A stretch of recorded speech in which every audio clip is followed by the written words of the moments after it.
turavuga ingingo zogera nko kuri 3 zatumye Yesu aza mu isi. Yabonye yuko guhwana n'Imana atari ikintu cyo kugundirwa, cyo gufatwa gusa ngo agundira ceceke. Wari uwo gukuraho abantu ibyaha, wari uwo guca icyaha, wari uwo gukurikirana icyaha ngo kirimbure, kuko icyaha Imana iracyanga. Ntabwo Imana igirana imishikirano n'icyaha cyangwa se n'umunyacyaha. Ikindi cya kabiri kwari kugira ngo azabe incungu y'abantu.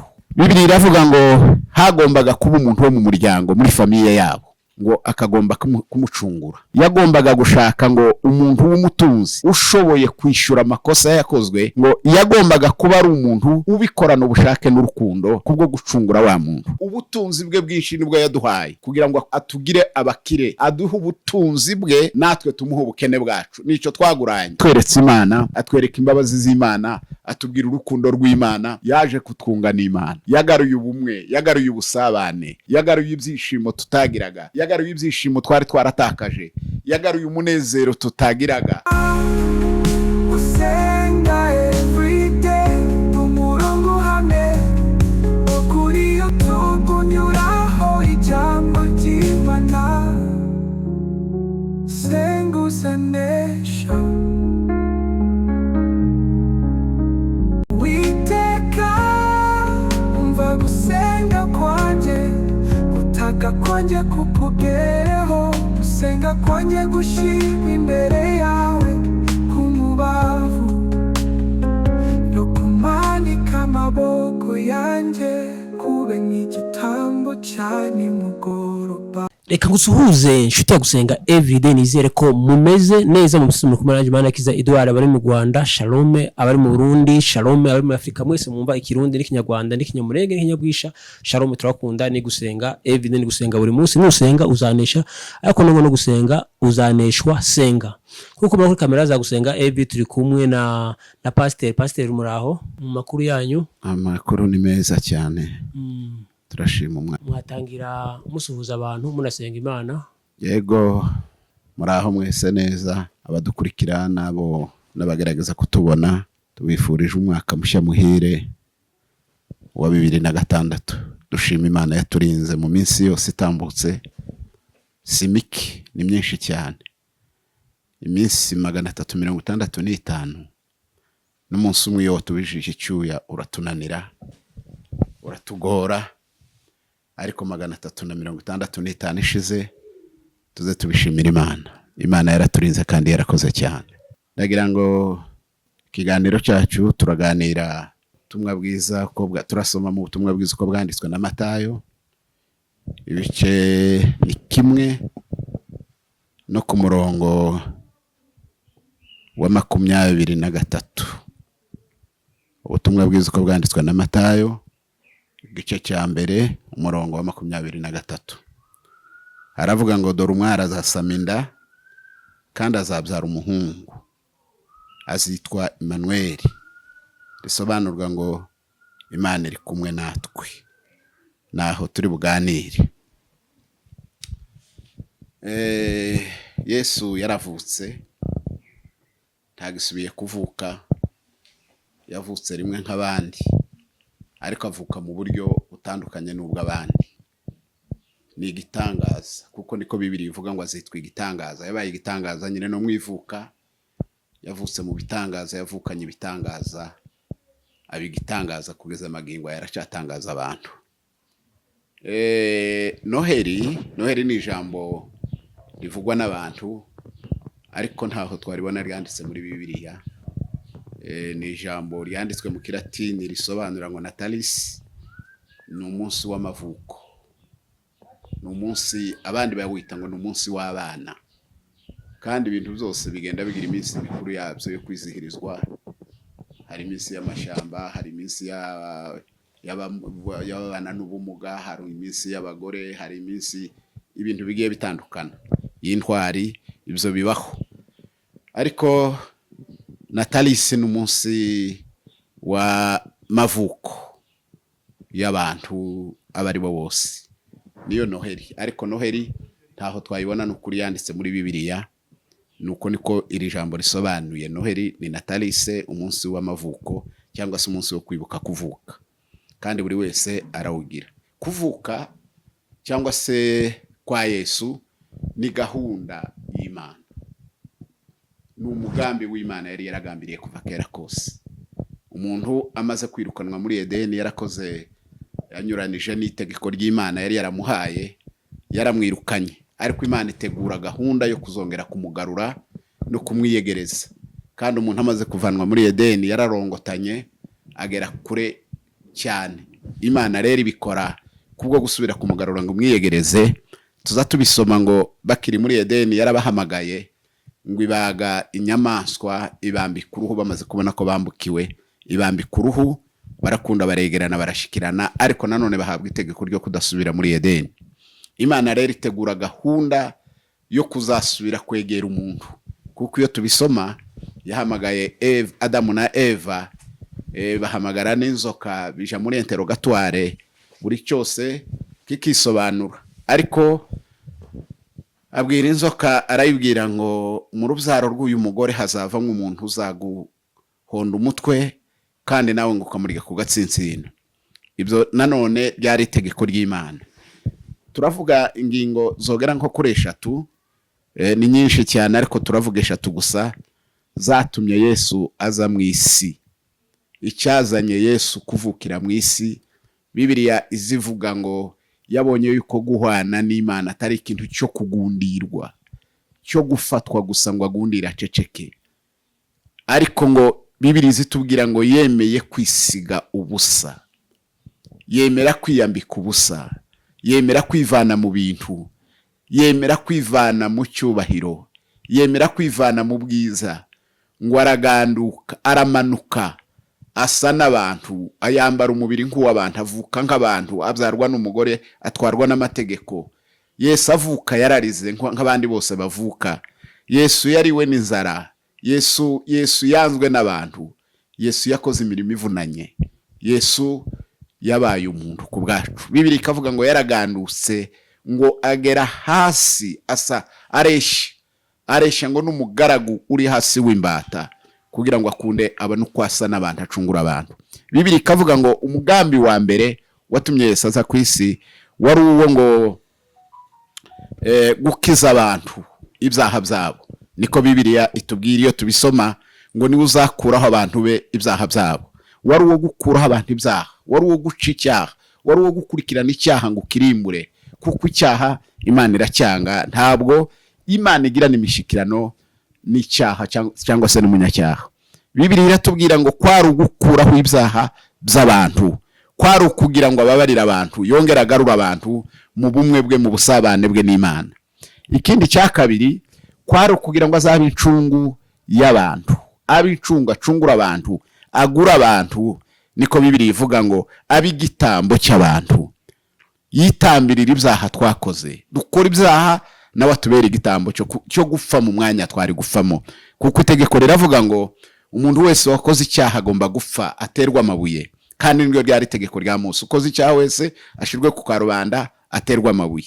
Yesu rero yemera gupfa mu mwanya twari gupfa, atubera incungu. Aha niho tunavuga cyane, kugira ngo aducungure byamusabaga ibintu bitari biki. Umuntu wese wagombaga kuba incungu. Dusomye bya Rusi na Boazi na Naome nyirabukwe, Bibiliya iratubwira ngo Rusi amaze kugera iwabo wa Naoma atashi, umugabo yarapfuye, abana barapfuye, mukeba wasubiyeyo.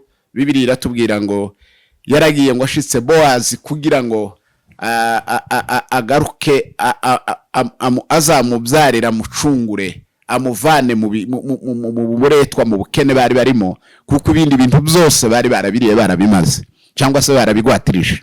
Bibiliya iravuga ngo hagombaga kuba umuntu wo mu muryango, muri famiye yabo, ngo akagomba kumucungura. Inyuma y'uwo nta wundi wari kumucungura, yari gucungurwa n'umuntu wo muri famiye ngo wa bugufi. Niko Bibiliya izitubwira. Icya kabiri, yagombaga gushaka ngo umuntu w'umutunzi, ushoboye kwishyura amakosa yakozwe, ushoboye kuzirura ibyo yari yaraziririje, ushoboye gusana ibyononekaye, uwo yagombaga kuboneka ko ari umutunzi. Icya gatatu, ngo yagombaga kuba ari umuntu ubikorana ubushake n'urukundo kubwo gucungura wa muntu. Ibyo nibyo bintu bitatu yakagombye kuba incungu yakagombye kubifite. Ndagira ngo n'ibitambo icyatumaga babitamba nta gitambo cyogiza imitana mpaka ngo cyange ko kitagomba gucungura.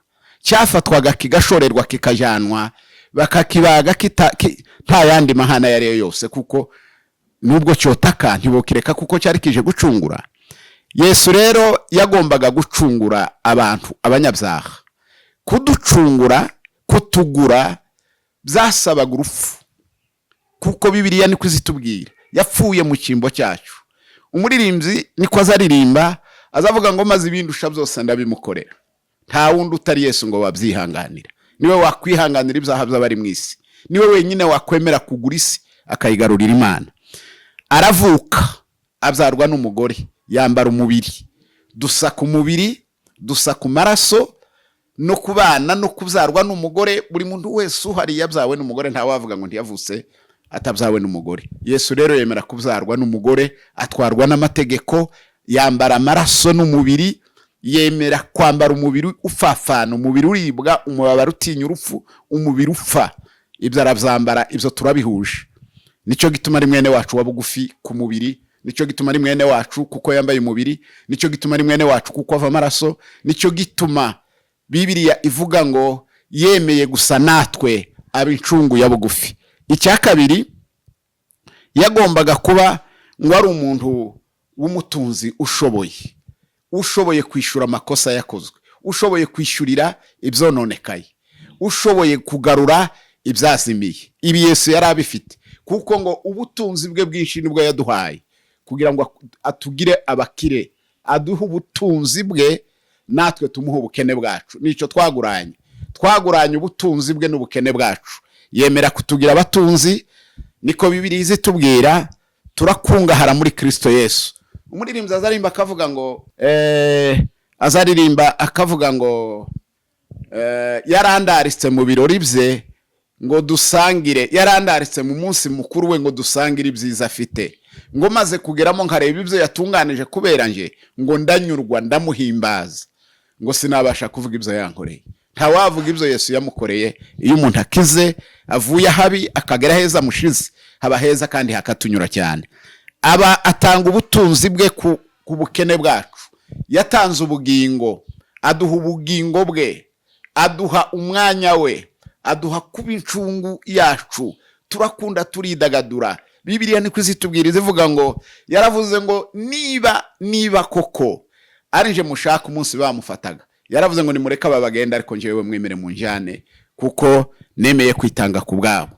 Yatanze ubutunzi bwe, aribwo bugingo bwe, kugira ngo dukunde tubeho. Ubu bugingo twambaye, uyu mubiri dufite wa none, tuzahoraho. Ariko hari ubundi bugingo tuzaturangiza nyuma y'urupfu, nyuma y'imibabaro ya hano ku isi. Niko ibyanditswe bitubwira, kandi nibyo twakurikiye. Aravuga ngo tuzatubona ubundi bugingo bw'iteka ryose, aho tuzaba tutagifa, tutakibabara, tutakiribwa, tutagisuhuza umutima, tukaba mu byishimo, mu munsi umwe gusa uzahoraho, butazira ngo buke, kizaba ari igitondo cy'ubugingo, aho tuzabiteka ryose tubana n'Imana hamwe n'uwaducunguye.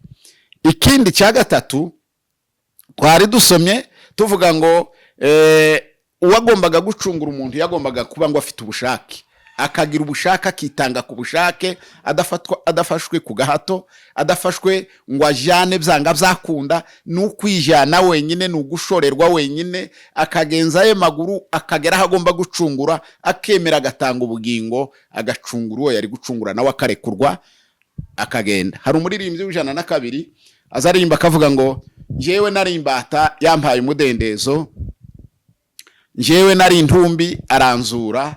Akavuga ngo nimwumva ayo mahoro Yesu azatanga. Kuba imbata akakugira umudendezo, kuba impumyi akaguhumura, kuba warapfuye akakuzura.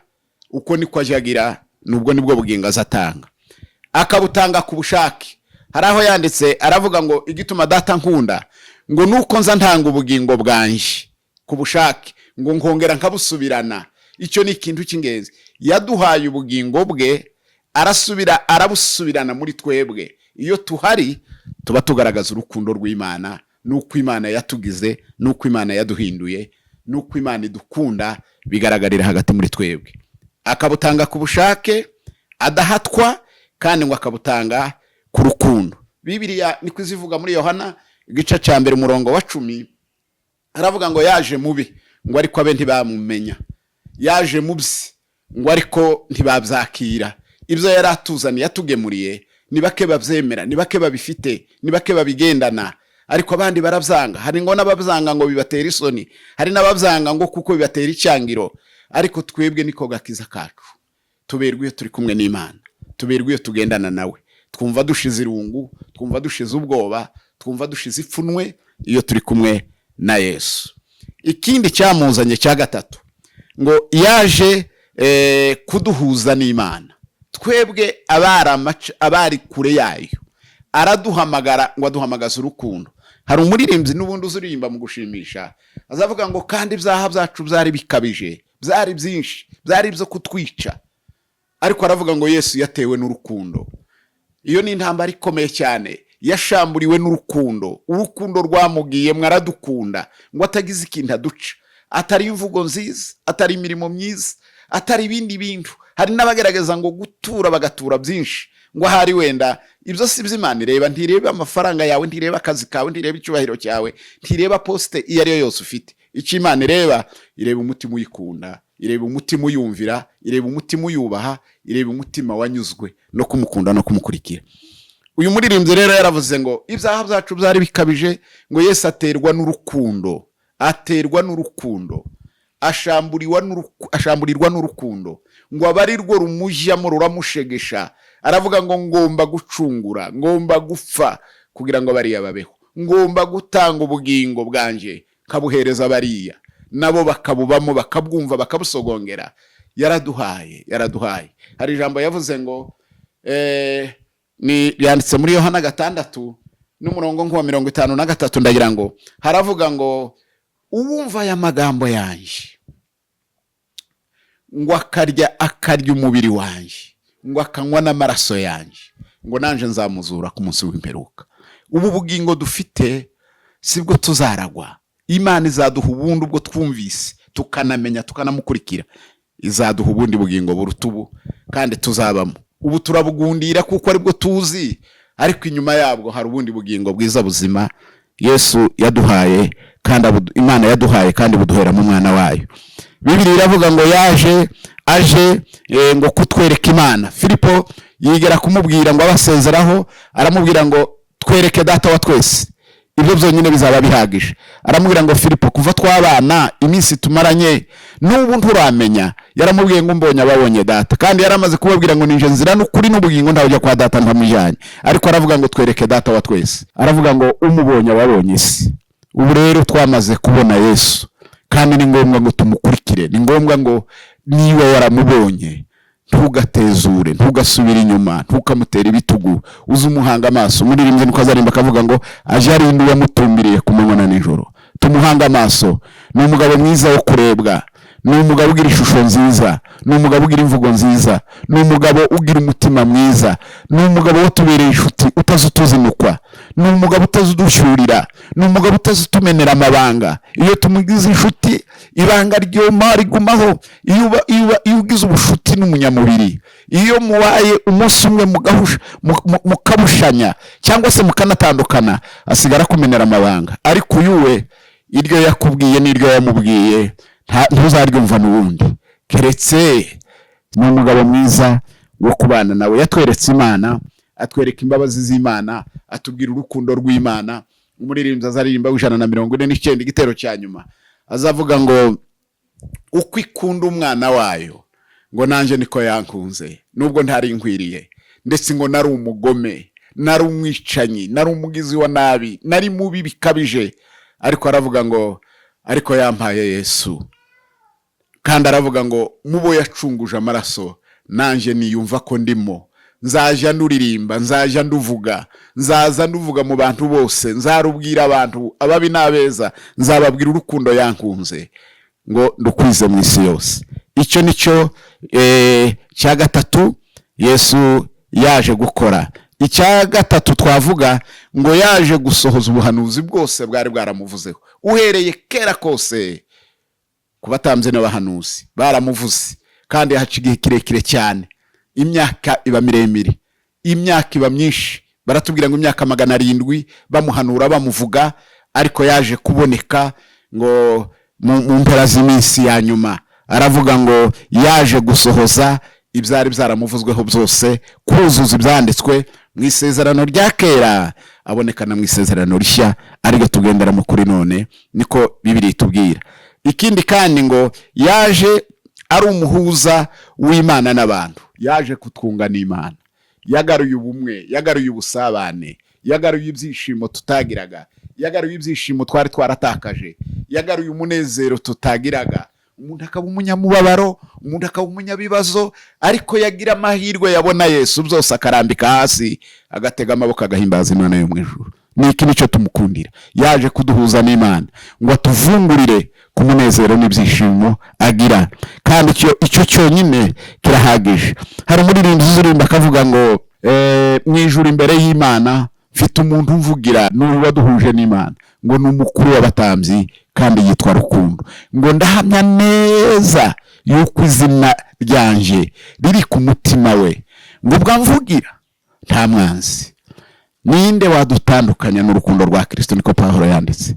Ninde wadutandukanya n'urukundo rwa Kristo? Kandi atuvuganira, atuvuga neza, ntaje kuturega, atuvuga neza imbere y'Imana, aradusobanura, Imana ikumva, Imana ikadukunda, ikongera ikavumera, ikatuvumerera, ikadukunda kandi ikatugirira neza. Reka dusenge Imana kubwira ijambo. Mwami Yesu, niki twaguha, niki twakwitura? Ububi bwacu ni bwinshi, ubugome bwacu bwari bukabije bunateye n'isoni, twarawe gupfa. Uduha ubugingo buzima, uduha kubaho ku iteka ryose, uduha umuzuko utarigeze ubaho ku bindi biremwa byose. Waradutonesheje uratuzamura, udusumbya ibindi biremwa byose, ari ibyo dutinya, ari ibiturusha imbaraga, ari iby'inkazi, ari ibinini n'ibitoya. Umwana w'umuntu wamusumbishije ibindi byose.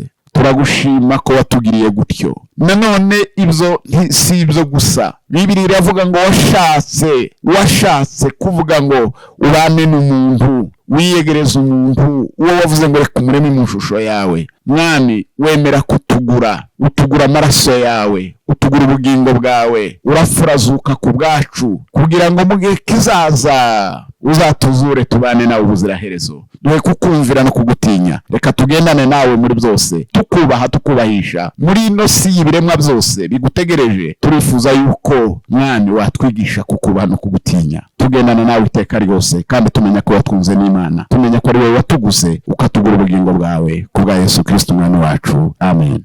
Mushumba, reka tugushimire, tukubwire ngo Imana iguhe umugisha. Reka dushime nabo banye natwe muri higaniro, tukubwire ngo Imana iguhe umugisha. Mushumba, hari umuntu ashobora kuba kubonye ubwa mbere, ashobora kuba yifuza nimero zawe, ashobora kuvugisha inama, ashobora kumva ko wamusengera, wamuha nimero. Yego, murakoze cyane. Nitwa Pastor Bakanizi Samuel, nsengera mu itorero rya ADPR Kabuga, ni muri paruwasi ya Kabuga ku mudugudu wa Gako. Nimero zanje ni 0788 644 14 ndasubiramo 0788 644 14 Imana iduhane umugisha rwose. Murakoze cyane, gahunda utaha. Shalom shalom. Murakoze cyane.